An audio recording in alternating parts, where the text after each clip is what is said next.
Hello everybody, welcome to Sozine Classes. This is Chandralekha bringing to you the news podcast. All the news you need and more. So in today's news podcast, we will be looking at the two important topics. One being the official languages, which comes under General Studies Paper 2. And the other being the National Education Policy, which covers the General Studies Paper 2 or General Studies Paper 3. So I have taken both these topics from just one newspaper. The news might not be of relevance for us, which states that state's two-language formula carries a center's endorsement. But this news tells us how the National Education Policy that recently came into effect is going to affect the Tamil Nadu's already existing education policy with respect to their languages. And how Tamil Nadu has been exempted from the Official Languages Act 1963 and what Official Languages Act 1963 contains. So looking at the first topic, that is the official languages, which comes under the part 17 of the Constitution. This topic covers articles from 343 to 351, which are divided into four different sections. First section being the language of the Union, the second section being the regional languages, the third section being language of the Supreme Courts and the High Courts, and the special derivatives. The Constitution contains that Hindi, written in Devanagari script, should be considered as the official language of our country. It says that from the time, that is 1950, from when the Constitution has been come into place, and till 1965, that is for a period of 15 years, there can be English can continue to be used as an official language, but Hindi should be considered to be used as an official language written in Devanagari script. So we will look at these with specific to each article and what are these official language committees and what role did the Official Language Act play. Article 343 and 344 come under the language of the Union. So what Article 343 specifies is that the Hindi written in Devanagari script should be the official language of our country. And Article 344 specifies that a commission and a committee should be formed within the period of 15 years. That is from the time 1950 to 1965. These two, the commission and the committee should be formed, and the commission should be formed by the president, and the committee should consist of 30 members. 20 members should be from the legislature and 10 from the executive. Both these members should be elected in the proportional voting. So these two articles mention about how Hindi in Devanagari script should be used as an official language for our country. So before moving into other articles, let me tell you that our country, India, does not have a national language. We only have an official language for the entire nation. So till this period, English can be used as the official language as we earlier used it before the commencement of the Constitution. Articles 345, 346 and 347 come under the Regional Languages Act. That is, Article 345 mentions about the official language of every state will be decided by the state legislators. So the state legislative of that particular state will decide their official language. And till this is done, English can be used as their official languages. So states like Andhra Pradesh, Telangana, Maharashtra, Madhya Pradesh, Bihar and Uttar Pradesh, all these states have given their official languages. So our official language is Telugu. And Article 346 tells us about how the communication between two states, the state and union, has to continue. So the communication between two Hindi speaking states will happen in Hindi. The communication between a Hindi speaking state and a non-Hindi speaking state will also happen in Hindi, but this sort of a communication should be accompanied by an English translation. And the communication between the state and the union will also happen in Hindi, and even this sort of a communication will be accompanied by an English translation.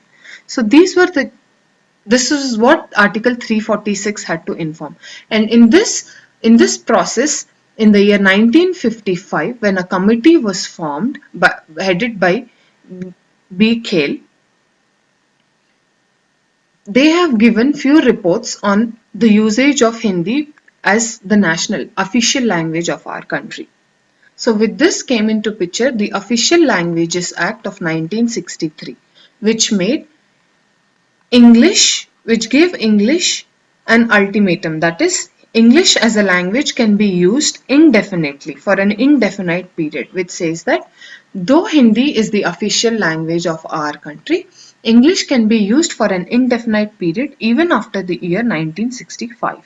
Article 347. This article gives a power to the President of our country. So the President can recognize a language as an official language of a particular state, and can with and the Governor, with the prior consent of the President, can make this language as the official language of that particular state. Article 348 mentions about how the communication and the proceedings in the Supreme Courts and the High Courts should take place.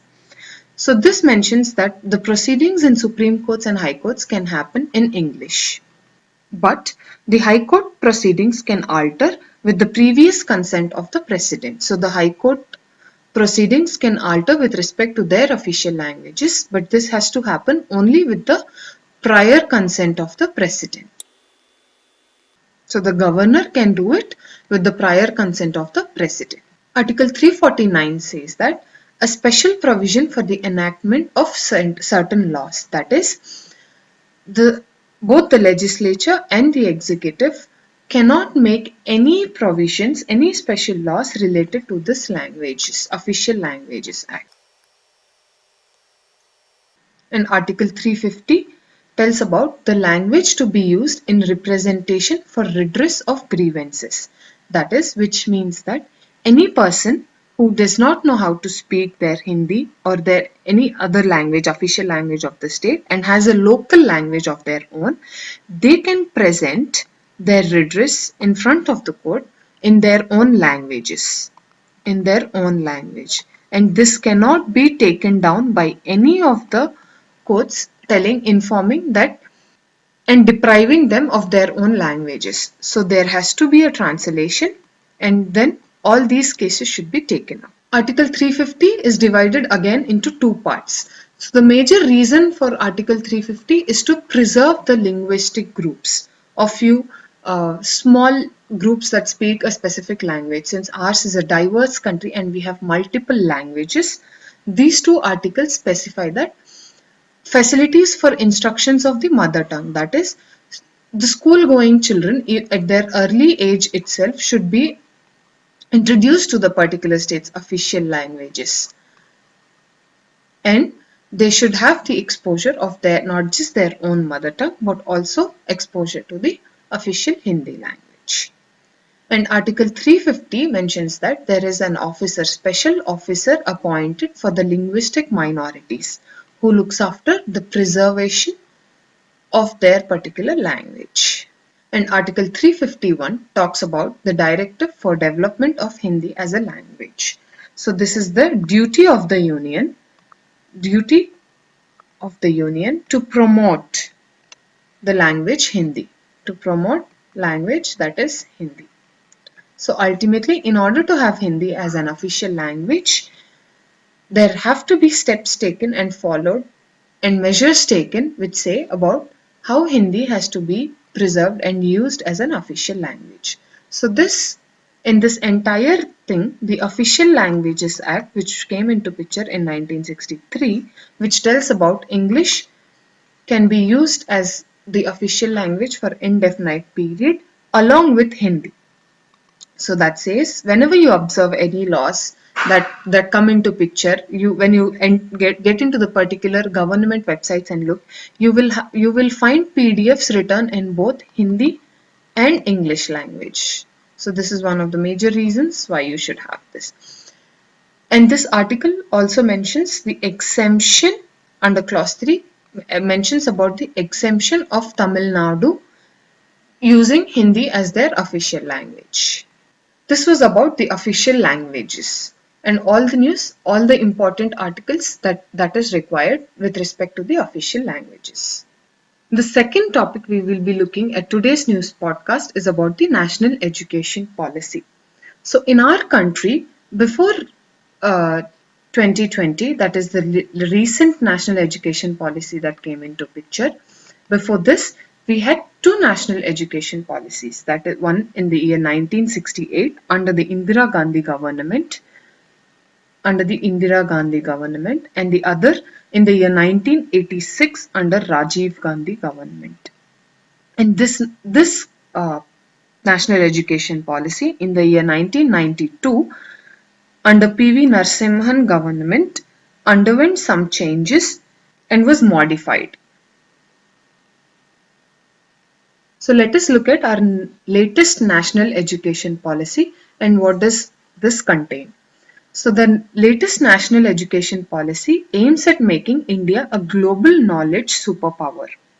So with the national education policy, the cabinet also approved the renaming of the Ministry of Human Resource Development to the Ministry of Education. So this national education policy was framed by the former ISRO chief. So former ISRO chief, who was Dr. K. Kasturi Rangan, under his chairmanship, a committee of 9 members was formed. And they have drafted a report on the education policy. And this education policy, they have drafted it in the year 2019. And with this basis came into picture the national education policy of 2020. So this is the current existing academic structure, which is of the 10+2 form. And the new national education policy has come into picture, splitting this into multiple sections like the 5+3+3+4. That is, for these 5 years, which includes the Anganwadi, pre-primary and Balavikas from the age group of 3 to 6 and classes 1 to 2 from the age group of 6 to 8. And the other 3 years would be for classes for the age group of 8 to 11 from classes 3 to 5. And the next 3 years would be for the age group of 11 to 14 years from the class 6 to 8. And for classes 9 to 12 would be a 4-year program covering the age group of 14 to 18 years. Under this policy, the reason they have covered even the primary education is because they say that the age group 3 to 6 years is the crucial age. So this is the crucial stage for the development of mental health and mental facilities for the child.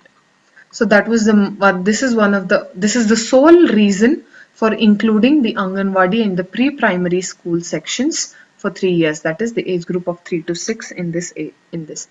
And the national education policy also mentions about students learning coding from class 6.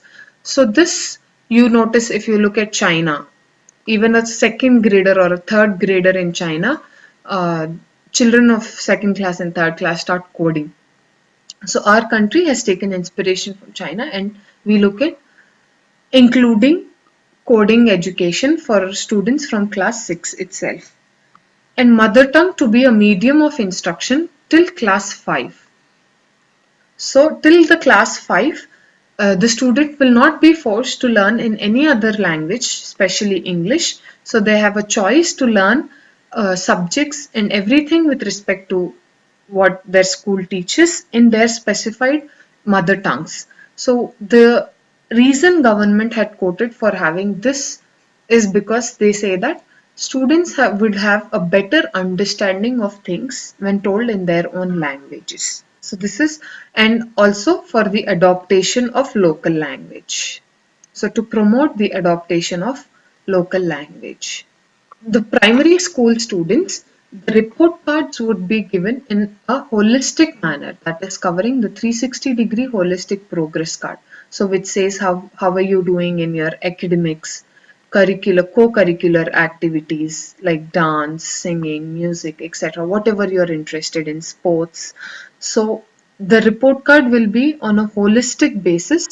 The report card will be on a holistic basis covering all these aspects. Let us look at what this education policy has made changes for the higher education. So with respect to the higher education, they have come up with a holistic undergraduate education with a flexible curriculum, which they also include vocational training and vocational subjects, and have interdisciplinary combination of subjects.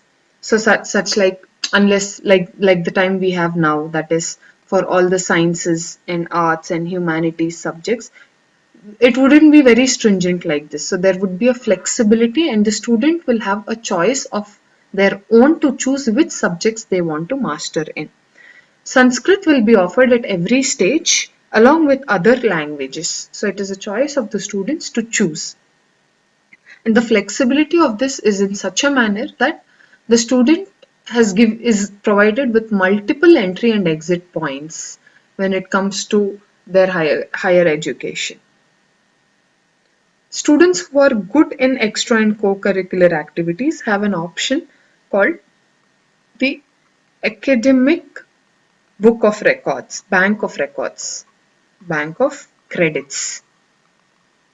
So using this, the student can take a break for 1 year and excel in the extra or co-curricular activities they are interested in. And after this 1 year, they can come and rejoin from where they have stopped. And only graduation and post-graduations have been included, and courses like MPhil have been discontinued. Undergraduate and postgraduate programs became very flexible with multiple exit and entry points.